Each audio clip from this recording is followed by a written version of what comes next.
Приветствую вас, дорогие автолюбители! Сегодня у нас необычное видео, хотя на самом деле оно является обычным. Еще 6 лет тому назад наша компания, я лично занимался продажей смартфонов. Был представителем компании Lenovo, еще тогда, когда никто не знал, что такое смартфоны Lenovo. Но произошло потом события многие, которые помешали дальнейшему развитию данного бизнеса. Это связано с пошлинами на мобильные телефоны, их акцизами, а также монополизацией данного рынка в нашей стране. Мы перешли на продукт компании Jansan и занимаемся уже много лет, то есть 6 лет, продукцией для автомагнитол. Но сегодня хочу рассказать о телефоне, который я взял лично для себя и использую исключительно для работы. Что это за телефон? До этого у меня был телефон, который назывался Blackview P10000 Pro. Особенность той модели, что она имела батарею 11000. На тот момент это была самая большая батарея, и для работы мне это было нужно. Чтобы вы понимали, это 2 дня работы в интернете для обслуживания клиентов полностью без подзарядки. Если же пользоваться ее не так нагрузкой, как использую лично я, то получалось и целая неделя. Данный аппарат значительно большей батареи. Здесь батарея 16-17 тысяч мА, но незначительно тяжелее. Предыдущая модель 250 грамм, эта модель в 2 раза тяжелее, это 500, почти 500 там с копейками, почти до 600 грамм, если учитывать еще и определенный чехол. Для сравнения возьму iPhone 3, который храню уже много лет. Это мой первый телефон. И посмотрите разницу в размерах. Она очень значительная. Рассмотрим телефон с разных сторон. В нижней части находится Type-C. Обычный разъем, который сейчас используется везде. Есть в комплекте быстрая зарядка, но я ее не использую, так как считаю, что быстрая зарядка убивает батареи. Очень легко поставить телефон на зарядную станцию. Зарядные станции разных видов. И пусть он заряжается лучше целую ночь, и зарядная станция это контролирует, и батарейка прослужит значительно дольше. О чем говорит использование предыдущих моделей, и у меня все телефоны, которые были, батарея сохраняет свой процент, 99%, через 2-3 года батарея абсолютно идеальном состоянии. С левой стороны находится кнопка дополнительная, на которую можно задать разные функции, ее еще называют SOS-кнопка. И ее предназначение может быть самым различным. Используются заглушки, что говорит о том, что данный аппарат подразумевает водозащиту, влагозащиту. Но я не думаю, что он водонепроницаемый, хотя он заявлен так производителем, что можно опускать воду. Я бы этого не делал, так как кроме продажи у нас был сервис мобильных телефонов. И скажу, это водонепроницаемость, это такая условная вещь, что на самом деле мы таких телефонов не встречали. То есть это дождь, это помыть под краном, но ни в коем случае не нырять с ними, не плавать. Для этого нужны телефоны другого класса, другой цены. А данный телефон стоит в районе $300. Что касается противоударности, все сделано как положено. Есть бортик по кругу. Это сохраняет при падении вот так плашмя. Есть железные вставки по бокам от ударов и, естественно, защищены углы. Но хочу сказать, при таком весе падение с высоты все-таки этот телефон, скорее всего, убьет. Поэтому обязательно нужно покупать вот такой чехол. Это более безопасно, чем просто использовать телефон. Дальше переходим к правой стороне. С правой стороны у нас кнопка включения, она же датчик пальца. И кнопка громкости вверх-вниз. Так, сам динамик находится вот здесь. Здесь большой громкий динамик.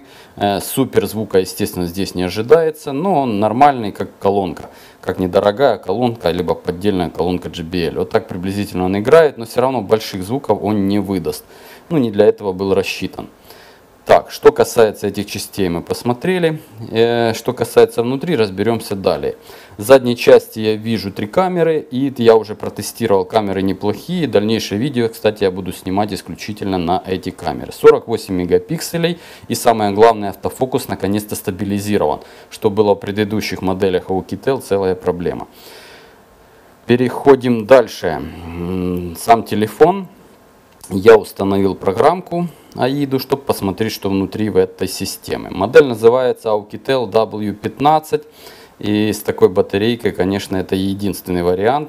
И есть еще несколько вариантов, но неизвестных брендов вообще. Этот бренд все-таки мировой, и он, кстати, сертифицирован. Это глобальная версия. Процессор здесь стоит MediaTek 6833.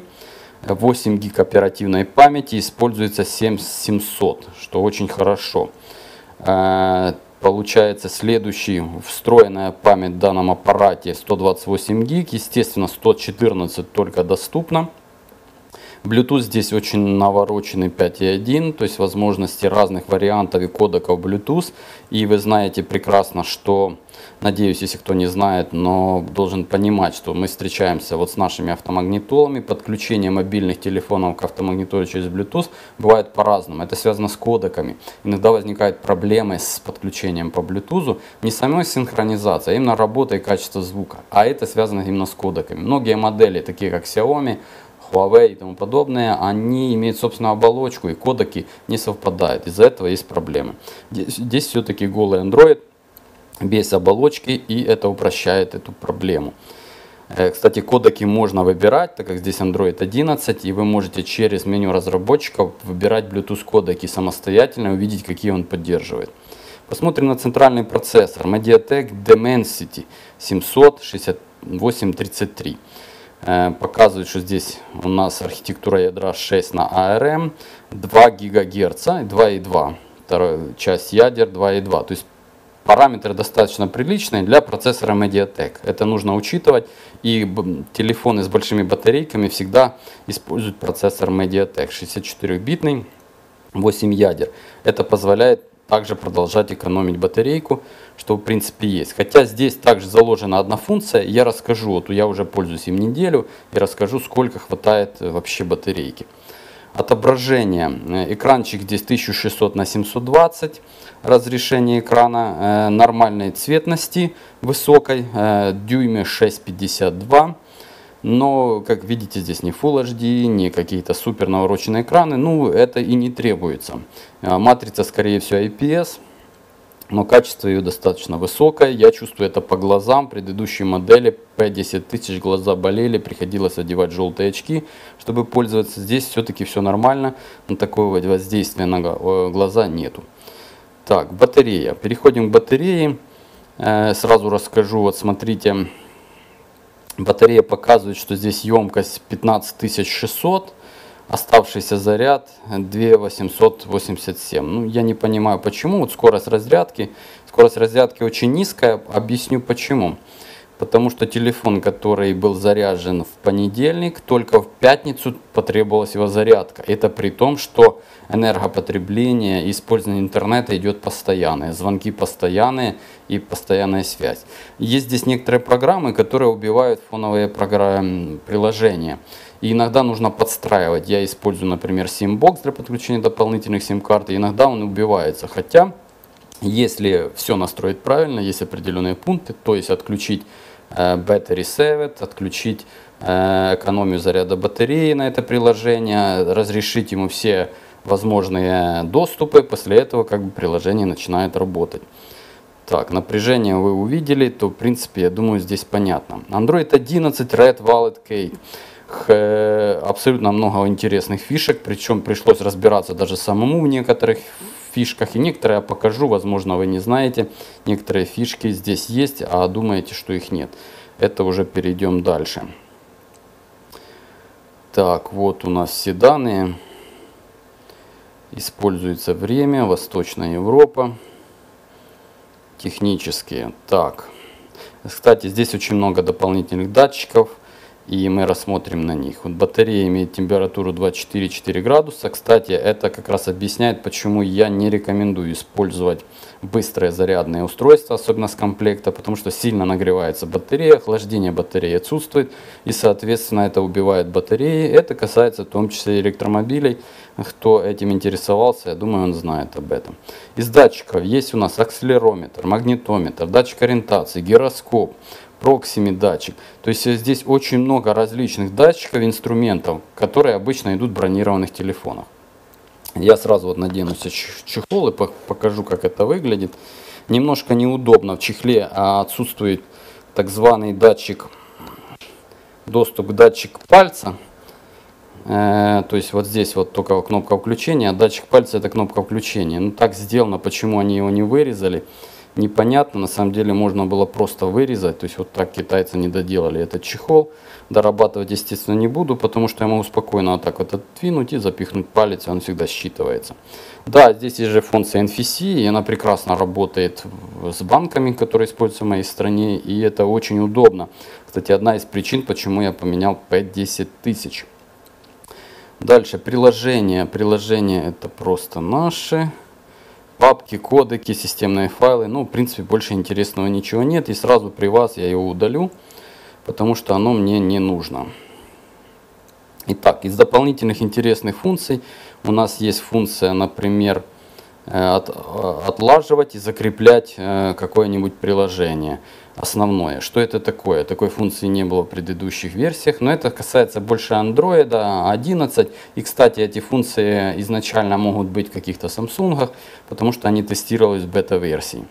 Как это делается? Вы просто зажимаете вот этот ярлычок, и здесь можно, кстати, разделить экран. Не так, как была предыдущая версия, а просто нажать «Разделить экран», либо заблокировать приложение. Что это будет? Это значит, что у вас будет висеть приложение, а на остальные, чтобы перейти в приложение, нужно будет ввести пароль входа. То есть вы хотите дать кому-то свой телефон попользоваться в конкретном приложении, например, даже позвонить, но он не сможет заходить в другие функции. Очень удобная функция, правильная. Из удобных функций это, естественно, у нас есть новая функция, связанная с уведомлениями. И эти уведомления появились теперь не только по настройке на каждое приложение, но еще и история уведомлений.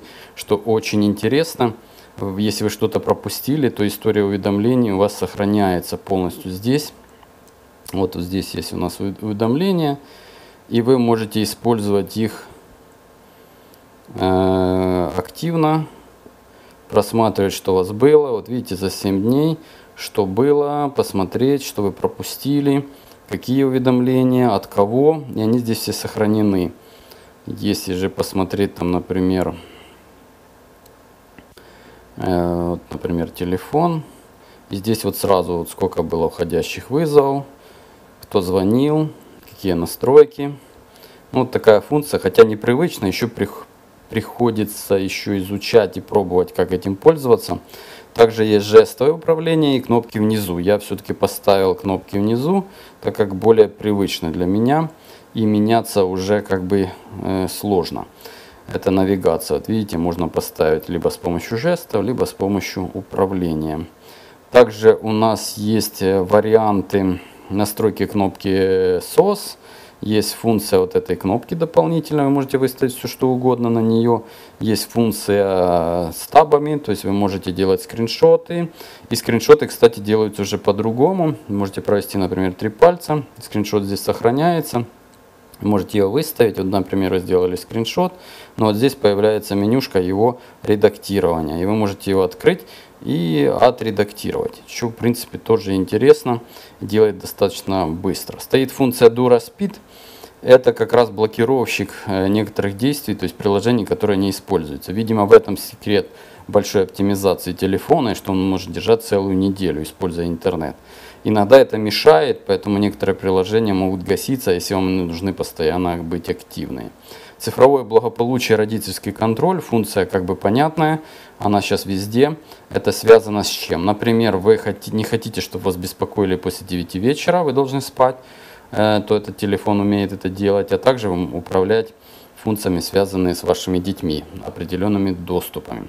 Специальные возможности программы чтения. Google добавит новый Google Tell, что упрощает систему, а именно теперь каждый ярлычок имеет свою цифру. И для управления без рук вам не нужно называть приложение, а через Google Ассистент вам называть только конкретную цифру приложения, которую вы видите. То есть, если у вас проблемы с руками, у вас поломались пальцы, либо вы не можете этого использовать, либо у вас после инсульта, то этот телефон как раз для вас.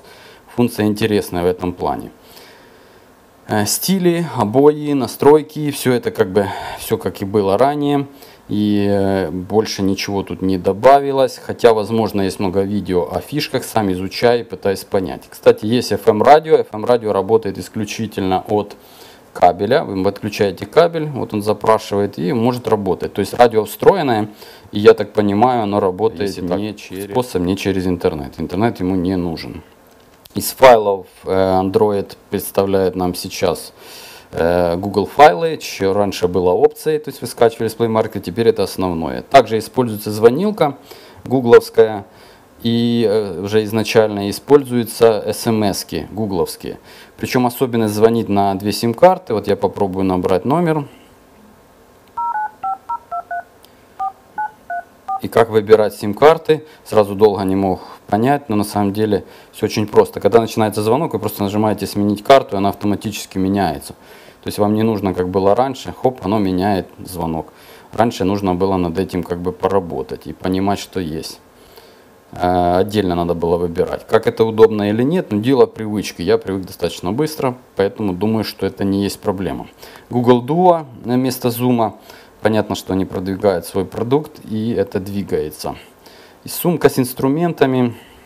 Вот, кстати, одна из особенностей. Теперь, когда вы заходите в то или иное приложение, предлагает 3 варианта. При использовать, там, например, доступ к геоданным только при использовании этого приложения, только в этот раз, либо запретить. И, кстати, еще оно со временем отключает использование геоданных, что потребляет энергию, либо контролирует вас. Также при фотографиях. И это проходит, если вы долго не пользуетесь этим приложением, но все равно его отключит. Это экономит батарейку, видимо, для этого это сделано. Давайте только в этот раз нажмем. И здесь есть, как видите, компас, шумомер, настенный уровень, уровень, замер высоты, увеличительное стекло, сигнал тревоги, отвес и транспортировка. Что касается камеры, вы увидите ее возможности уже непосредственно в видео, которое я буду делать, и они будут выходить для съемки разных систем. Но хочу сказать, что качество камеры намного превышает предыдущее. Посмотрим на видео, как это будет. С фотографированием и раньше не было проблем. Качество съемки было хорошее. Появилась функция More, то есть еще. И на этой функции есть разные профессиональные виды съемки. Есть режим профессиональный, черно-белый, ночной съемки и сканер. Чего не было в предыдущей версии, нужно было ставить приложение. И HDR. То есть вот такая вот камера. Ее качество нужно только тестировать, со временем покажет. И увидим, что будет дальше. Ну что же, можно делать выводы. Сразу скажу, телефон не для всех. Телефон специфический, рассчитан на определенную категорию людей. Я к таким отношусь, которые любят большие батарейки. Соответственно, этот телефон можно назвать телефон Powerbank. Может ли он заряжать другие телефоны? К сожалению, нет. Такой функции нет, но он может очень долго держать заряд. Это самое главное, почему он был выбран. Он тяжелый, он достаточно неудобный в использовании. Но это на первый взгляд дело привычки. Понятно, что после телефона с батареей в 11 тысяч этот телефон не кажется супер таким тяжелым. Если же вы используете телефон до этого, какой обычный Xiaomi с батарейкой до 5000 или Samsung до 5000, то, конечно, этот телефон будет для вас просто кошмарный и огромный. Но, честно говоря, дело привычки и преимущества, которые дает большая батарейка, вы, естественно, оцените со временем и поймете, насколько это удобно, если захотите купить такой телефон. Теперь по цене. Данный телефон стоит в районе $300, что, в принципе, является бюджетным вариантом для такого аппарата. И бренд Oukitel, он достаточно серьезный. Я не рекламирую его в покупках, но хочу сказать, что выбора с такими батареями достаточно мало. И таких телефонов немного. Есть сейчас много за 11 тысяч, 12 тысяч, но именно с такой батарейки это, пожалуй, один из таких основных вариантов. До новых встреч, друзья. Надеюсь, это видео тоже будет для вас полезным, так как я рассказываю именно о той вещи, которую купил себе. Может, вы захотите ее также себе использовать будете вместе с нашими магнитолами, Android магнитолами компании Jansun. До новых встреч, подписывайтесь на канал и желаю всем счастья и добра.